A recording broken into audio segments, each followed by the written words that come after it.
इसका पहला वाला पार्ट आपने नहीं देखा तो वो देख लेना, पता लगा कि कहानी ये वाली देखनी शुरू कर दी और पहले वाले के बारे में नहीं पता, तो थोड़ा सा आपको आइडिया लग जाएगा कि कौन है ये चारों और क्या सिचुएशन हुई, क्यों ये सब कुछ डरावना महसूस हो रहा है। नमस्कार, हर हर महादेव, जय भोलेनाथ, आप सभी का स्वागत। यह है चाचा के फैक्ट्स। मैं नितिन हूँ, कहानियाँ सुनाता हूँ। पहले वाली कहानी में आपने जाना था कि आदेश आरती ये एक ऐसे टोने टोटके में, ऐसे क्रिया में, ब्लैक मैजिक में फंसते गए और धीरे धीरे वो मजबूत हो गया। जो पहले सिर्फ आरती को महसूस हो रहा था जब भी वो प्रेग्नेंट होती थी, अब ये अवदेश को महसूस हो रहा है। इनके साथ जो कर रहा है उसके ऊपर पूरा पूरा डाउट। और ये है अवदेश के बड़े भैया भाभी। नाम था इनका दिनेश और मयूरी। कहानी ध्यान है ना। ये प्रेग्नेंट जब भी होती है इसे डरावने सपने आते हैं और 30-40 दिन के अंदर इसके पास जो खुशखबरी आनी है वो एक बैड न्यूज़ में बदल जाती है। और बहुत बार हो गया। पंडित जी इनके घर पर आए थे। उन्होंने बताया था कि आपने ये जो किराए का मकान ले रखा है इसका वास्तु भी खराब है और इसके अंदर नेगेटिविटी 100% है। इसमें कोई भी ऐसा आया गया है जिसने आप पर कोई तंत्र साधना करी है। और ये कोई छोटी मोटी नहीं है, ये बहुत बड़ी भयानक है। जब तक इस घर में रहोगे माता पिता तो नहीं बनोगे, साथ ही साथ तेरी नौकरी भी जाएगी। सारी बातें ये मैंने पुरानी जो आपको बताई हैं याद आ गया होगा। इनके घर में जो वियर्ड एक्सपीरियंस हुआ था अवदेश के माध्यम से आरती को, उसने वीडियो भी बनाया था अवदेश को दिखाने के लिए। और अवदेश ये कहता है कि यार ये सब कुछ मैं कर रहा था, मुझे ध्यान भी नहीं है। जितनी बार भी ये सब कुछ मैंने किया है उतनी बार तो मैं नींद में होता हूँ। मतलब जब भी वो एंटिटी बात कर रही है आरती से, उतनी दफ़े ये अवदेश नींद में होता है। अलग अलग तरीके हैं इन एंटिटीज़ के आपके साथ खेलने के। अभी फिलहाल चैनल का इंट्रो, उसके बाद आकर सुनाता हूं आगे क्या हुआ। कहीं नहीं जाना, पूरी कहानी सुनना। जय बोले।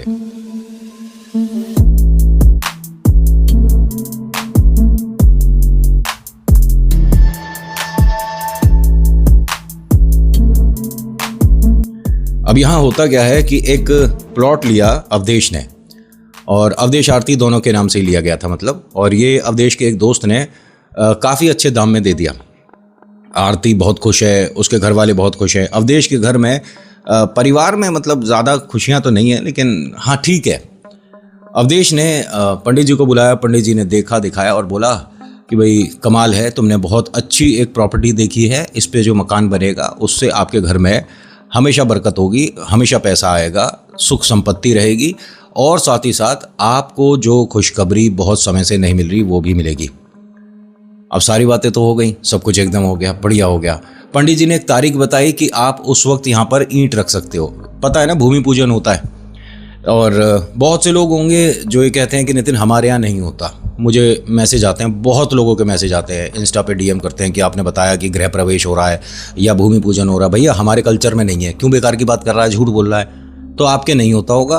पहली बात तो हमारे तो होता है, मेरे यहाँ होता है, ठीक है।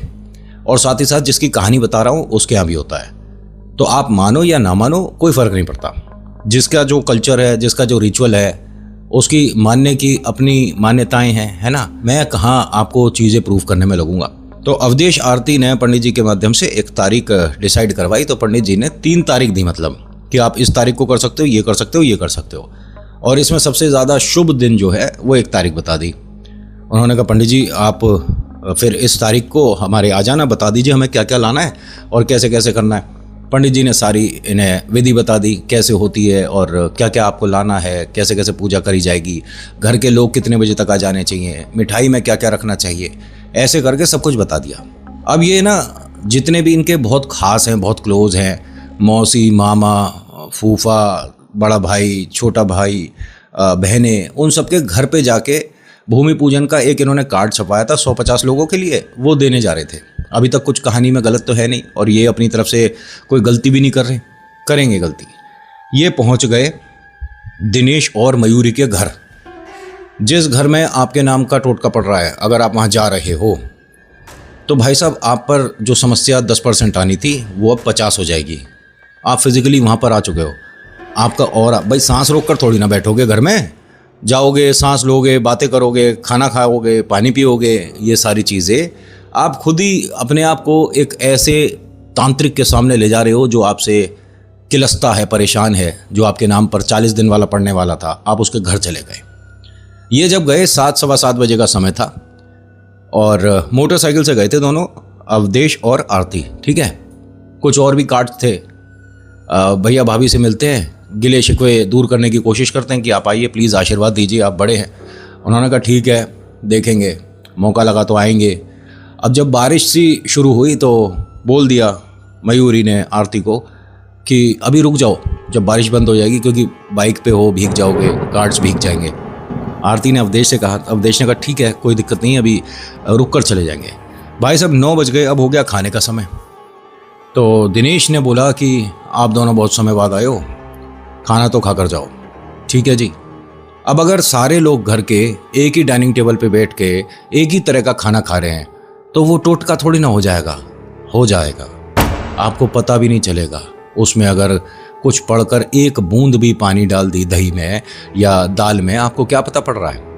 आप जो पानी पी रहे हो, अगर वो पढ़कर दिया गया होगा, उनके घर में पहले से रखा हो या उन्हें आता हो करना, तो पानी का एक घूंट भी असर कर जाएगा। इन दोनों के सामने जो थाली परोसी गई वो प्योर टोटके वाली थी, उसमें हर चीज़ में किया कराया था। इनके जो पंडित जी ने बाद में बताई, नाम का आटा तक अलग था, इतने किलसते हैं ये लोग। और पता है, पंडित जी ने इन्हें एक मौका दिया था कि जो चीज़ है मैं वापस कर सकता हूँ, और इन दोनों ने मना कर दिया। कहते हैं अवधेश और आरती कि वो सामने वाला गलत कर रहा है तो हम उसके साथ गलत क्यों करें।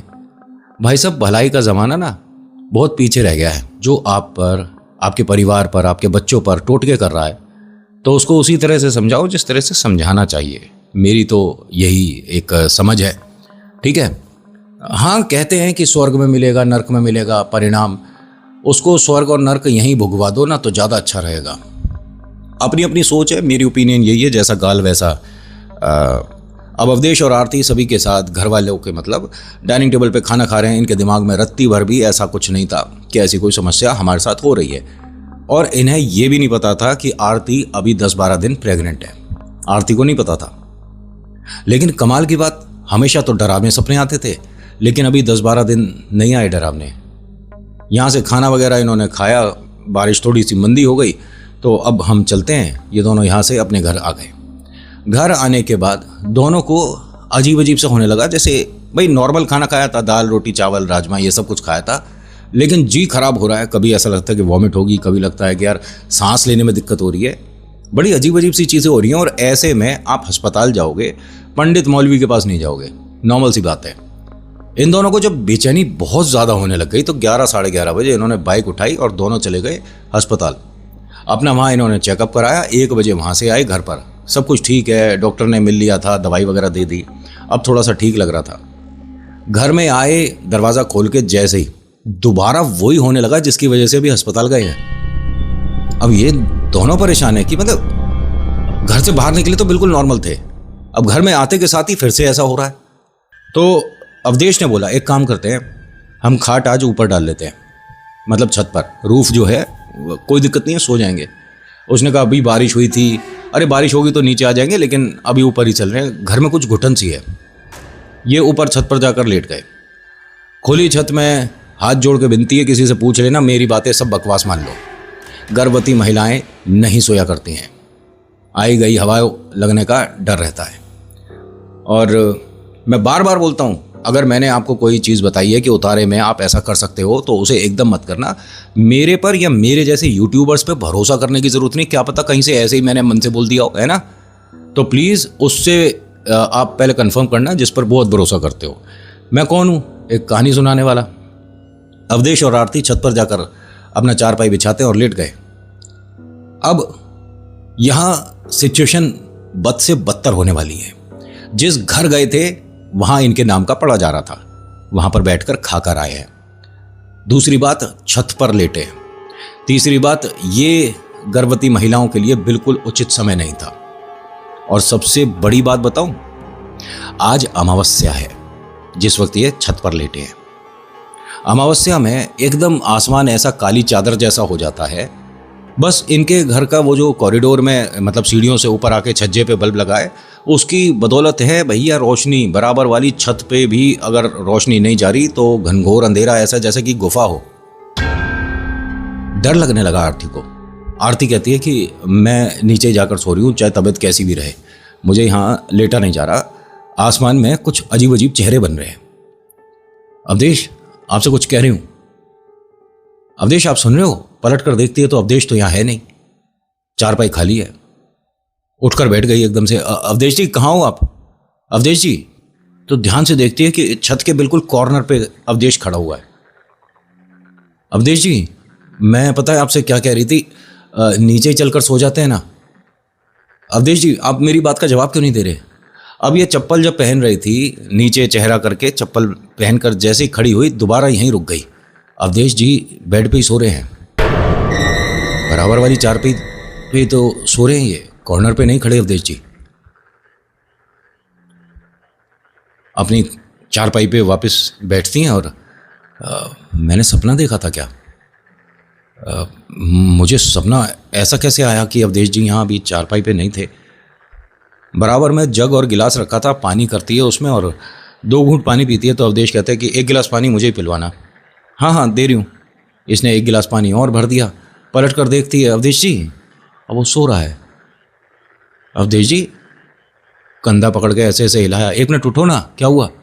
वो बहुत गहरी नींद में।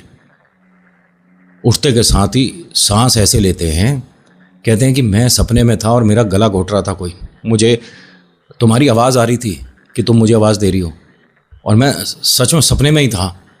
नहीं, अभी आपने पानी मांगा था ना? नहीं।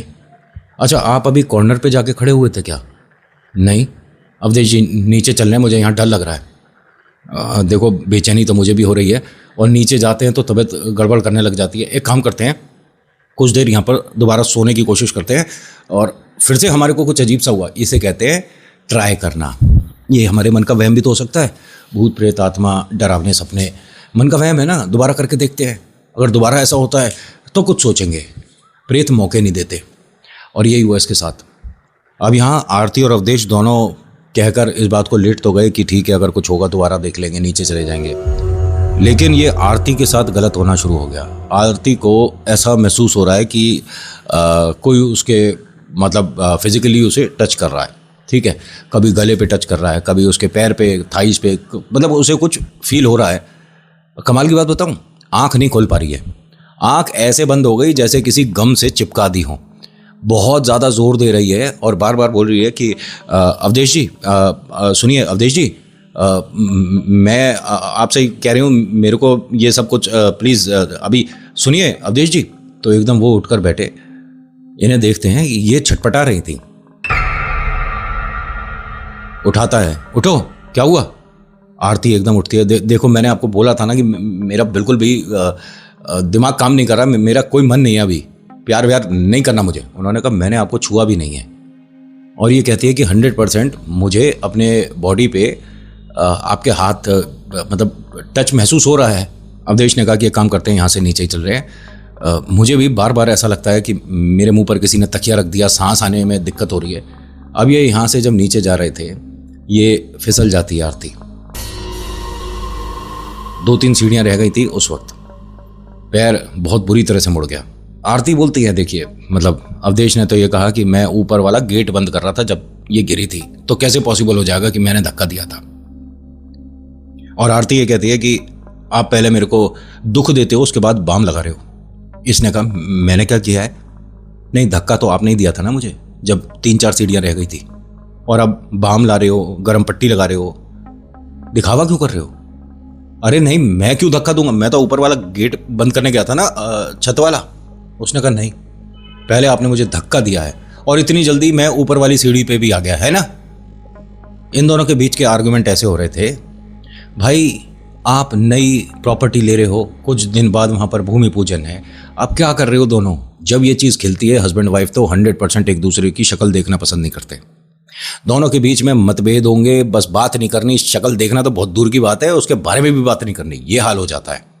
साथ कब खाना खाया था ये भी भूल जाते हैं। अवधेश भी गुस्सा हो गया कि जब मैंने धक्का दिया नहीं, बार बार तू ये बोले जा रही है, ठीक है तुझे भी बात नहीं करनी, मेरे को भी बात नहीं करनी है, बात खत्म करते हैं। आरती ना गुस्से में मंदिर वाले कमरे में गई और बंद कर लिया कि मुझे किसी से बात नहीं करनी। और वहीं मंदिर वाले कमरे में जो स्टोर रूम है उसमें नीचे गद्दा चद्दर डाला और वहीं सो गई। कमाल की बात यह कि इस वक्त इस जगह का ऑरा इतना स्ट्रांग तो नहीं है, लेकिन ऊपर छत पे वो जो अजीब अजीब हवाएं, एंटिटी, अमावस्या, सबका एक जो मतलब नेगेटिव इम्पैक्ट आने वाला था इसके ऊपर, वो नहीं आएगा। क्योंकि ये ठीक है, पूजा पाठ नहीं कर रहे, लेकिन है तो ईश्वर की मूर्ति प्रतिमा के सामने ही, कुछ ना कुछ तो रोकथाम हो ही जाएगी। इसे पता भी नहीं था। अवधेश कहते हैं कि मैं पूरी रात डरावने चेहरे ढूंढ रहा था घर में। जैसे ही मैं आंख बंद करता हूँ, आवाज़ आती है, मेरे नाम लेकर कोई मुझे बुला रहा है। आंख खोलता हूँ तो कॉर्नर से एक औरत झांक रही है। मैं दोबारा से मतलब अपने आप को संभाल कर देखने की कोशिश करता हूँ। थोड़ा सा 2 कदम आगे जाता हूँ तो पता पड़ता है 3-4 आदमी हैं, वो ज़मीन पर बैठे हैं, वो वहाँ हमारे घर में है और पत्ते खेल रहे हैं। ये सारी चीज़ें, इसे कहते हैं ब्रह्मचाल। दिमाग के साथ इसके वो खेला जा रहा है जो इसके घर में कहीं से कहीं तक हो ही नहीं रहा। इसको तीसरे वाले कमरे में ना डर लग रहा था, क्योंकि वहाँ पंखे से लटकती एक औरत दिख रही थी। एक बार देखने के बाद दरवाज़ा बंद कर दिया। डर लग रहा है, बेचैनी हो रही है। आरती को आवाज़ दे रहा है और आरती कहती है कि मुझे आपसे कोई बात नहीं करनी है। पहले तो आपने मना कर दिया कि आपने मुझे टच नहीं किया था। दूसरी बात, आपने ये इग्नोर कर दिया कि मेरे को आपने सीढ़ियों से धक्का दिया। अब दरवाज़ा खटखटाने का क्या फ़ायदा? मुझे आपसे बात ही नहीं करनी है। और ये घर में डर रहा है। सुबह के 5 बज गए, सोया नहीं, पागलों की तरह इधर उधर घूम रहा है। 5:30 बजे के आसपास ये आरती उठती है, दरवाज़ा खोलकर देखती है तो ये वहीं कॉरिडोर में रसोई के सामने बैठा हुआ इधर उधर देख रहा है। आरती ने पूछा कि आप ठीक हो? इतनी जल्दी कैसे उठ गए? उसने कहा नहीं, चुप, वो जो औरत है ना हमारे इस वाले कमरे में ना, उसने फांसी। और मैं सोच रहा था कि जब तुम उठ जाओगी ना तो पहले अपने किसी यार दोस्त को फ़ोन करता हूँ, रिश्तेदारों को बुलाता हूँ और फिर पुलिस को फ़ोन करूँगा। ये हमारे घर में कैसे, कौन है? उसने कहा क्या बोल रहे हो आप? हमारे घर में आकर किसी औरत ने फांसी क्या मतलब क्या है? इसने दरवाज़ा खोल दिया। भाई साहब कहीं कुछ भी नहीं है। वॉशरूम देखना जरा खोलकर। यहाँ मैंने 2 आदमी को देखा है और हमारे घर के नहीं है। और यहाँ जब मैं बैठा हूँ ना पीठ पीछे, यहाँ रसोई के सामने 3-4 आदमी पत्ते खेल रहे थे। आप ठीक हो? मैं ठीक हूँ, मैं बिल्कुल ठीक हूँ और कोई दिक्कत थोड़ी ना मुझे। आपका फ़ोन कहाँ पर है? फ़ोन उधर है, उधर। इसने फ़ोन उठाया, पंडित जी को फ़ोन करा कि हमारे घर में कुछ अजीब हो रहा है, आप प्लीज़ ज़रूर आइए आज। पंडित जी जब आए, आरती आपने जो कहा देखिए वैसे ही बता रहा हूँ मैं। पंडित जी ने बाहर चप्पल उतारी। जब अंदर आए तो अवधेश जो है जैसे जानवर चलते हैं उस तरह से चलता हुआ गया इनकी चप्पल के पास तक। तो इनके चप्पल में जो मिट्टी बाहर से लगकर आ गई थी ना, उसे ज़मीन से खुरच खुरच के खा रहा था। कौन? अवधेश। और आरती के चेहरे पर मुस्कुराहट थी। पंडित जी ने दोनों को देखा। पंडित जी ने पूछा कि आप दोनों ठीक हो? हाँ पंडित जी बिल्कुल ठीक है। पता नहीं उस वक्त बेचैनी थी। आप अब चाहो तो चले जाओ, कोई दिक्कत नहीं। फोन किसने किया था? आरती ने। वापस कौन भेज रहा है? आरती ही भेज रही है। क्यों? ये आरती नहीं है। अब कोई और आरती के माध्यम से बात कर रहा है और पंडित जी से कह रहा है तू चला जा यहाँ से, कोई काम नहीं है। पंडित जी ने कहा कि एक और बार आपसे पूछ लेता हूँ, क्योंकि यजमान के बिना प्रार्थना कैसे होगी? जब तक आप उन्हें नहीं कहोगे घर में पूजा पाठ करने के लिए तो अपने मन से थोड़ी ना कोई कुछ कर देगा। पंडित जी ने कहा कि एक बार और पूछ रहा हूं आपसे, आपको घर में पूजा पाठ करानी है, आप दोनों को देखूं या मैं चला जाऊं? अवधेश बोलता है चला जा, यहां पर किसी की कोई जरूरत है नहीं। हम दोनों ने अपने पैर पसार रखे हैं और संतान तो हमारे ही होगी, यहां होगी तो ये अवधेश और आरती के नहीं होगी। कितने भोग लगवाएगा हमसे? जितनी बार भी यहां उतनी बार हम ही खाएंगे, तो कुछ नहीं कर पाएगा। अवधेश ने क्लियर बोला। और यहां आरती को गुस्सा होना चाहिए था ना। आरती स्माइल कर रही है। ये कोई प्रेत और डायन है जो इन दोनों के शरीर के माध्यम से अपने संतान की उत्पत्ति कर रहे हैं। ऐसा हो सकता है क्या? और अगर ऐसा हो गया तो इन दोनों में से एक या दोनों संभाल नहीं पाएंगे जीवन। और ये चीजें इतनी भयानक होती हैं कि मतलब जमीन पे पैर रखने पे डर लगता है। हकीकत में जो गर्भवती महिला है ना, वो बेड को ऐसे टाइट पकड़ के, मैंने देखा है अपनी आंखों से। फोल्डिंग पलंग देखा होगा आपने, लोहे वाला जो पलंग होता है जिसपे मतलब मडे जाते हैं, वो समझ रहे हो आप? उसको टाइट पकड़ के बैठती थी कि मैं गिर जाऊंगी इसके ऊपर से। क्यों? ये साथ में बहुत सारे लोग बैठे हैं ना, और खाली। अपनी आंखों से देखा मैंने ये चीज़। बस ज़्यादा देर रुके नहीं, क्योंकि भाई हमारा कोई मतलब नहीं था, हम सिर्फ वहाँ। खैर, अवधेश और आरती पंडित जी को यहाँ से जाने को बोल देते हैं कि यहाँ से चला जाए, यहाँ तेरा कोई काम नहीं है। पंडित जी जब जाने वाले थे तभी इनके घर पर एक गाड़ी आकर रुकती है। उसमें से उतरते हैं भाई साहब दिनेश और मयूरी। पंडित जी को उन्होंने जब देखा, पूछा आप यहाँ कैसे? उन्होंने कहा यहाँ पूजा पाठ के लिए आया था, किसी काम के लिए, बस वो ही करके जा रहा था, और कल इनके घर में एक बड़ा काम है, भूमि पूजन है, बस वही बातें करने आए थे। आप कौन हो? उन्होंने कहा जी मैं दिनेश हूँ और ये मेरी पत्नी मयूरी, और हम अवधेश के बड़े भैया भाभी हैं। पंडित जी ने ऐसे ही बोला, आरती के नहीं हो क्या? आरती के भी तो भैया भाभी हुए आप। उन्होंने कहा शायद आप समझे नहीं। खैर, कल भूमि पूजन के लिए मत आइएगा, हमें कल कहीं और जाना है, तो ये तो हो नहीं पाएगा। उन्होंने कहा यही तारीख डिसाइड करी थी अवधेश ने, और जो कार्ड बटे हैं उसमें भी वही तारीख है। हाँ, कार्ड दोबारा छप जाएंगे, लेकिन कल आने की जरूरत नहीं तुझे। पंडित जी ने कहा कि ठीक है यजमान, जैसी आपकी इच्छा। वो यहाँ से जब जा रहे थे तभी आरती क्या बोलती है, पंडित जी आप एक मिनट। पंडित जी ने पलट कर देखा, हाँ बिटिया, अरे भैया भाभी नमस्कार, आप कब आए? पंडित जी आप वापस जा रहे हैं? पंडित जी को सब समझ आ गया कि ये एक घेरे में है। पंडित जी ने कहा, हाँ बेटा कुछ सामान रह गया था, वो लेने जा रहा हूं बस। अच्छा ठीक है, और आप अवधेश जी का ख्याल रखिए। अब यहां पंडित जी को वापस लौटना पड़ रहा है, जरूरी है, क्योंकि बिटिया अकेली पड़ गई। ये जो दोनों आए हैं ना, इनको भांप लिया था पंडित जी को। बताइए, मैं क्लियर बोलता हूं ये चीज कि जो इन शक्तियों के साथ डील करता है उसका ऑरा ऐसा हो जाता है कि वो नेगेटिव एनर्जीज के आसपास होगा तो उसे पता पड़ जाएगा। आप देखिए, ज़्यादा नहीं, सिर्फ 2-2.25 महीने ये काम करके देखिएगा। जब भी आपको मौका मिलता है इस चीज़ को शुरू करिएगा, लेकिन बीच में रोकना नहीं, ठीक है? डेली 2 बार हनुमान चालीसा और 1 बार दुर्गा कवच, डेली 2 से 2.5 महीने पढ़ लो। तीसरे महीने अपने आप आपके अंदर आपको खुद चेंजेस महसूस हो जाएंगे, किसी से पूछने की जरूरत नहीं। और वो कैसे चेंजेस होंगे? सारे पॉजिटिव होंगे, कोई परेशानी नहीं होगी आपको। आप में इतने ज़्यादा बदलाव आ जाएंगे कि आप एकदम से एक अलग पर्सनैलिटी बन जाओगे। 2 से 2.5 महीने, मैं 10-20 साल के लिए नहीं बोल रहा हूँ, सिर्फ 2 से 2.5 महीने। दुर्गा कवच और हनुमान चालीसा।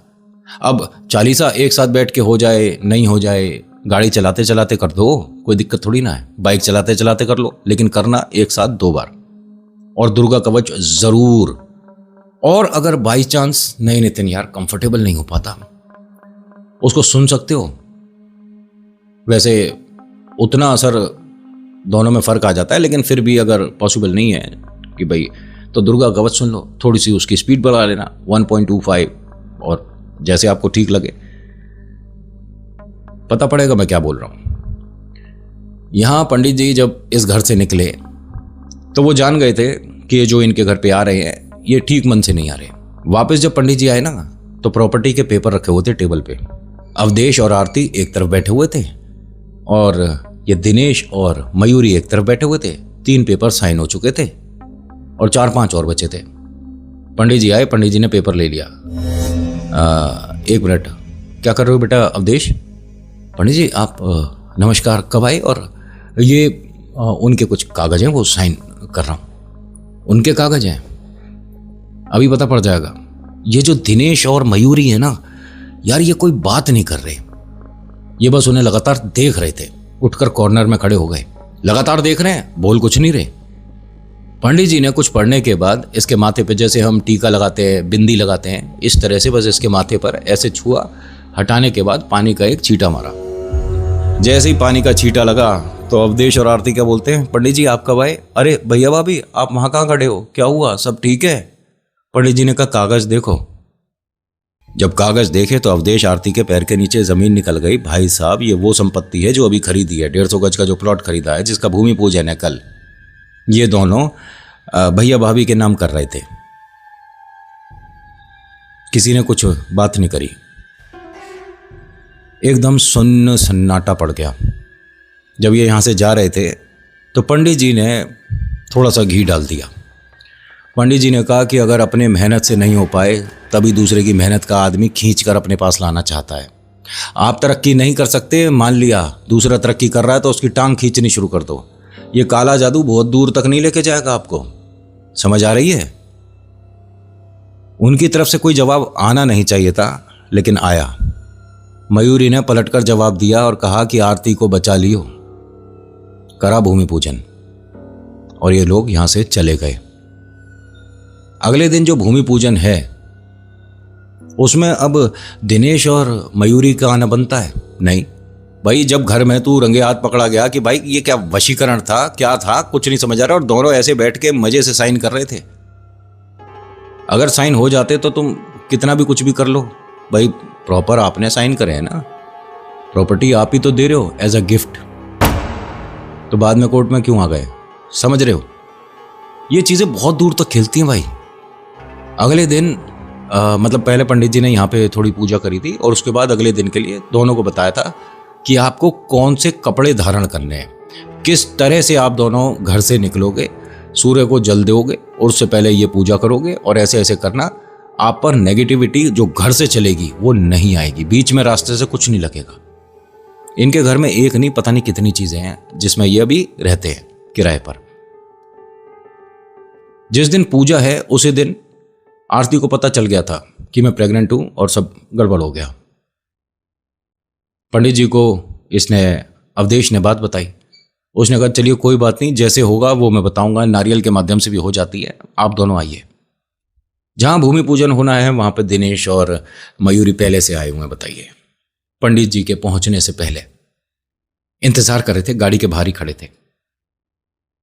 अवधेश आरती पहुंचे, उनके कुछ दोस्त पहुंचे, अवधेश के जो बहना है वो भी आई थी, छोटा भाई भी आया था जो दिनेश जी से छोटा है, और आरती के मम्मी पापा भी आए थे। मतलब घर के सभी लोग थे। भूमि पूजन है, लेकिन सबसे पहले दिनेश और मयूरी। पंडित जी ने उन्हें देखा। देखने के बाद अवधेश और आरती से कहा कि इन दोनों को आपने बुलाया?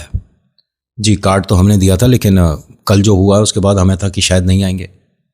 दिनेश जी आए इनके पास हाथ जोड़ते हुए, हमसे बहुत बड़ी गलती हो गई, हमारा दिमाग न जाने कैसे क्या कर रहा था, हमें नहीं पता था, हमसे बहुत बड़ी गलती हो गई, हम यहाँ नाक रगड़ने को तैयार हैं, सबके सामने आपसे माफ़ी मांग रहे हैं। अब ऐसा ही मयूरी भी कर रही थी, मैं तुम्हारे आगे हाथ जोड़ती हूँ, प्लीज़ मुझे माफ़ कर दो आरती, मैं तो तुम्हारी बड़ी बहन जैसी हूँ। दोनों बातों में आ गए। ठीक है भैया, भाभी जो हुआ हम भी भूल जाएंगे, बस आप ये चीज़ ध्यान रखिएगा। गलत है, किसी की खुशी में खुश नहीं हो सकते, क्यों उसे परेशान करना। हाँ हाँ, तुम देखो छोटे हो, हमसे बड़ी बातें करते हो, चलिए चलिए पूजा करते हैं। भाई साहब यहाँ पूजा ना होके दे। 10 मिनट तक अजीब अजीब सी चीज़ें हो रही थी। यहाँ कुछ दिन पहले आके अवधेश ने इसकी साफ़ सफाई करा दी थी। भाई साहब बहुत गंदी गंदी अजीब अजीब चीज़ें निकल रही हैं। झाड़ू लगा रहे हैं, साफ़ कर रहे हैं, फिर कुछ ना कुछ निकल रहा है। साफ़ जगह बनाई गई, वास्तु के हिसाब से देखा गया कि कहाँ पर करना चाहिए। अब वहाँ पर पंडित जी ने अपना पूजा पाठ के लिए जगह बनाया, सब कुछ करा, थोड़ी सी मिट्टी हटाई, थोड़े ईंटें जैसी रखी, तो फिर वहाँ पर कुछ निकलाया। समझ आ रहा था कि यहाँ हमारे आने से पहले और कई दिन पहले कोई कुछ करके चला गया, और यह हकीकत है। बहुत पहले पता था इन दोनों को, दिनेश और मयूरी को, कौन सा प्लॉट इन्होंने लिया है। रात के 12 बजे से 2:30 बजे तक की पूजा करी इन्होंने यहाँ। ऐसे ही ले लोगे मकान। आज की कहानी में इतना ही। कैसी लगी बताना ज़रूर। इसका नेक्स्ट और फाइनल पार्ट आएगा, तब पता पड़ेगा कि आपकी खुशी में खुश होने वाले ज़्यादा नहीं होते, तो थोड़ा सा नियंत्रण रखना शुरू कर दो। So thank you so much for watching. मेरा नाम नितिन। मुलाकात करूँगा एक नेक्स्ट वीडियो में। हर हर महादेव, जय भोलेनाथ। धन्यवाद।